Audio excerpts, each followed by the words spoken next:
Hello everyone, welcome to algo Bangla 29। আজকে আমরা কথা বলবো হেডার এবং ফুটারের পার্ট 2 নিয়ে। তো চলুন শুরু করা যাক। হেডার এবং ফুটার নিয়ে কাজ করার ক্ষেত্রে আমাদেরকে প্রথমে যে কাজটি করতে হবে সেটি হচ্ছে উপরে আমাদের হচ্ছে প্রথম যে টেক্সট, সেই টেক্সটের উপরে এখানে ডাবল ক্লিক করতে হবে।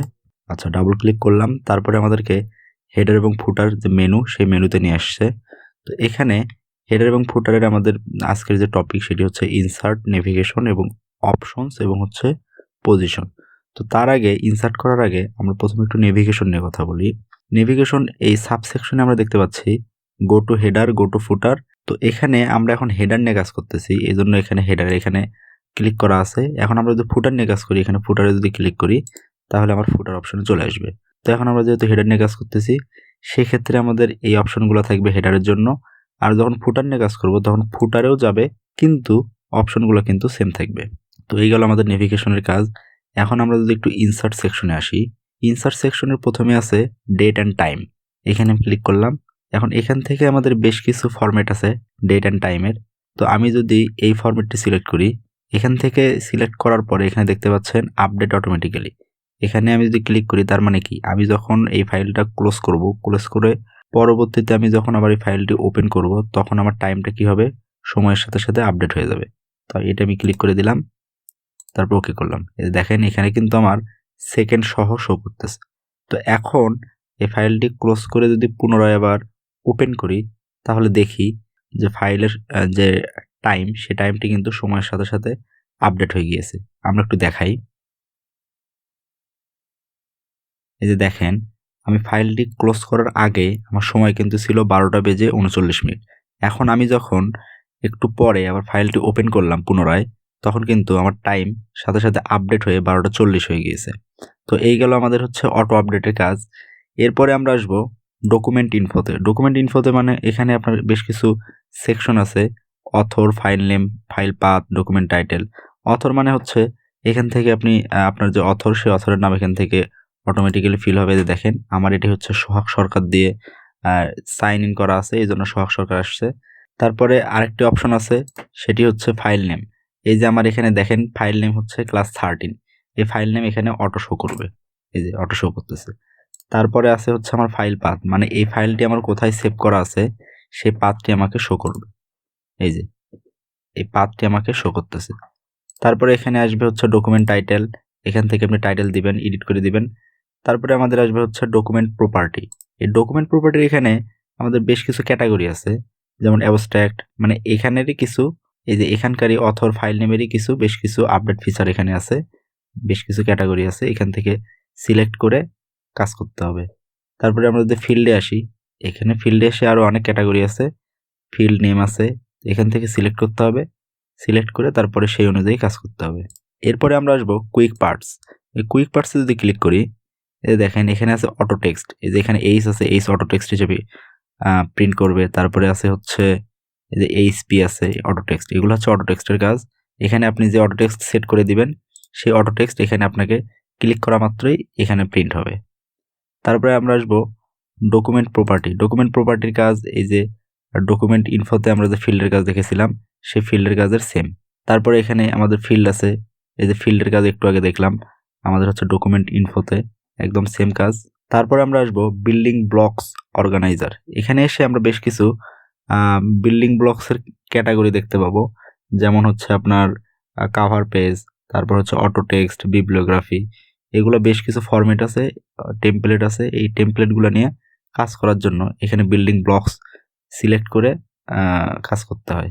তারপরে হেডার আছে, ফুটার আছে, এগুলো সিলেক্ট করে আপনাকে কাজ করতে হবে। আমি যদি একটু দেখাই, আমি যদি এই কাভার পেজটা দেখাই, এই যে এখানে আপনাকে হচ্ছে প্রিভিউ করবে যে কাভার পেজটা দেখতে কেমন হবে। এখানে সিলেক্ট করার পরে এই যে ইনসার্ট বাটনে ক্লিক করলে আপনাকে হচ্ছে এখানে শো করবে একদম হচ্ছে প্রথম কাভার পেজ। সাধারণত প্রতিটা ডকুমেন্টের প্রথম যে পেজ সেটি হয় কাভার পেজ, এই জন্য প্রথম পেজে আমাদেরকে শো করতেছে। এই যে দেখেন এখান থেকে আপনি ডকুমেন্ট টাইটেল নিজের ইচ্ছা মতো বসিয়ে কাজ করতে পারবেন। আচ্ছা, এই গেল আমাদের হচ্ছে বিল্ডিং ব্লকস অর্গানাইজারের কাজ। তারপরে আমরা আসবো হচ্ছে পিকচার্সে। তো এখানে পিকচার্সে যদি আসি, হ্যাঁ, পিকচার্সে ক্লিক করার পরে আমি চাচ্ছি যে আমার এই যে ফ্ল্যাগ, এই ফ্ল্যাগটা আমি ইনসার্ট করব কোথায়, আমার এই যে হেডারে ইনসার্ট করার জন্য এখানে ক্লিক করলাম, তারপর ইনসার্ট করলাম। এখন এটাকে আমি ছোট করে নিব, এখানে র্যাপ করে নিলাম। এই যে এখান থেকে পজিশন সেট করে দিলাম। তো এই গেল আমাদের হচ্ছে পিকচার ইনসার্শনের কাজ। এখন আপনি এখান থেকে অনলাইন থেকেও পিকচার কিন্তু ইনসার্ট করতে পারবেন। তারপরে আমরা আসবো অপশনস সেকশনে। অপশন সেকশনে দেখতে পাচ্ছেন এখানে হচ্ছে ডিফারেন্ট ফার্স্ট পেজ। এখানে 3টি ক্যাটাগরি আছে। প্রথমটি হচ্ছে ডিফারেন্ট ফার্স্ট পেজ, মানে হচ্ছে আপনার প্রথম যে পেজ, আপনার যে ওয়ার্ড ডকুমেন্টের প্রথম পেজটি যদি সবার থেকে আলাদা করতে চান, মানে শুধুমাত্র প্রথম পেজেই আপনি চাচ্ছেন কি যে আপনার হচ্ছে হেডার এবং ফুটারের কাজ করবেন, এবং হচ্ছে পরবর্তী যে পেজগুলো আছে এই পেজগুলোতে হেডার এবং ফুটারের কোনো লেখা আপনাকে শো করবে না। তো সেক্ষেত্রে এখানে আপনাকে ক্লিক করে দিতে হবে। আর যদি চান যে আপনি শুধুমাত্র ওয়ার্ড যে পেজ নাম্বার অথবা ইভেন্ট যে পেজ নাম্বার, মানে ওয়ার্ড পেজ নাম্বার মানে বলতে বোঝাচ্ছি আমি এখানে 1 নম্বর পেজ, 3 নম্বর, 5 নম্বর, আর ইভেন্ট মানে হচ্ছে 2 নম্বর, 4 নম্বর, 6 নম্বর, শুধুমাত্র এই পেজগুলোতে যদি এইভাবে পরপর আপনি যদি প্রিন্ট করতে চান হেডার এবং ফুটারের লেখাগুলা, তো সেক্ষেত্রে এখানে আপনাকে ক্লিক করতে হবে। আর আপনি যদি পুরা ডকুমেন্টের সবগুলা পেজে যদি হেডার এবং ফুটারের লেখাগুলো প্রিন্ট করতে চান, সেক্ষেত্রে শো ডকুমেন্ট টেক্সটে এখানে ক্লিক করতে হবে। এগুলাতে একটাতেও ক্লিক করা যাবে না। এই যে দেখেন, এই যে শো ডকুমেন্টে ক্লিক করলাম। ডিফারেন্ট মানে হচ্ছে যে 1 নম্বরে দেখাচ্ছে, 2 নম্বরে দেখাবে না, এরপরে 3 নম্বরে দেখাবে। তো এই গেল আমাদের অপশনসের কাজ। এরপরে আমরা যদি আসি, এরপরে আমরা আসবো হচ্ছে পজিশনে। পজিশন মানে হচ্ছে যে এখান থেকে হেডারের যে টপ, সেই টপটি আপনি কি করতে পারবেন, বাড়ায় দিতে পারবেন, কমায় দিতে পারবেন। এই যে দেখেন হেডারের টপ বেড়ে যাচ্ছে, এখান থেকে হেডারের টপ বেড়ে যাচ্ছে, নিচে ক্লিক করলে কমে যাচ্ছে। তারপরে আমরা যদি ফুটার দেখেন, ফুটারের সাইজটা একটু দেখাই। এই দেখেন কতটুকু ফুটারের সাইজটা আমরা বাড়াবো, সেক্ষেত্রে উপরে অ্যারো বাটনে ক্লিক করলাম, ফুটারের সাইজ বেড়ে যাচ্ছে। এই দেখেন ফুটারের সাইজ কিন্তু বেড়ে গেছে। আমি যদি কমাই তাহলে নিচে অ্যারো বাটনে ক্লিক করব, ফুটারের সাইজ কমে যাবে। এই দেখেন ফুটারের সাইজ কিন্তু কমে গেছে। তো এই ছিল আমাদের হচ্ছে পজিশনের কাজ।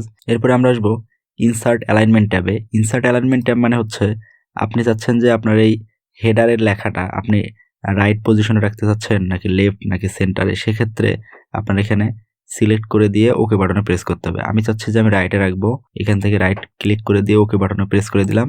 এই যে দেখেন রাইটে চলে গেল। আবার আমি লেফটে রাখতে চাইলে লেফট ক্লিক করে ওকে বাটনে প্রেস করে দিলাম, লেফটে চলে আসলো। এখানে আবার আমি যদি চাই যে না আমি 1 2 3 4 আকারে দিব না, আমি তো নন করে দিব লিডার, সেক্ষেত্রে নন করে দিব। যদি 1 2 আকারে দিই, এই যে দেখেন এখান থেকে কিন্তু সেই ফরম্যাটটা চলে আসছে। তো এই গেল আমাদের হচ্ছে পজিশনের কাজ। এরপরে আমরা আসবো হচ্ছে ক্লোজ সেকশনে, মানে হেডার এবং ফুটারের কাজ আমাদের শেষ। তারপরে আমরা এই হেডার এবং ফুটারের যে সেকশন সেটি ক্লোজ করতে চাচ্ছি, সেক্ষেত্রে আমাকে এখানে ক্লিক করলে আমাকে নর্মাল আমার যে টেক্সট ফিল্ড আছে সেই টেক্সট ফিল্ডে নিয়ে আসবে, হেডার এবং ফুটার থেকে বের করে নিয়ে এসে। তো এই ছিল আমাদের আজকের মোটামুটি আলোচনা হেডার এবং ফুটারের পার্ট 2 নিয়ে। ধন্যবাদ সবাইকে। যদি ভিডিওটি ভালো লেগে থাকে অবশ্যই লাইক, কমেন্ট এবং শেয়ার করবেন। আর আপনি যদি অ্যালগো বাংলা 29 চ্যানেলটিতে নতুন হয়ে থাকেন তাহলে অবশ্যই সাবস্ক্রাইব করে পাশে থাকা বেল আইকনটি ক্লিক করে দিবেন। ধন্যবাদ।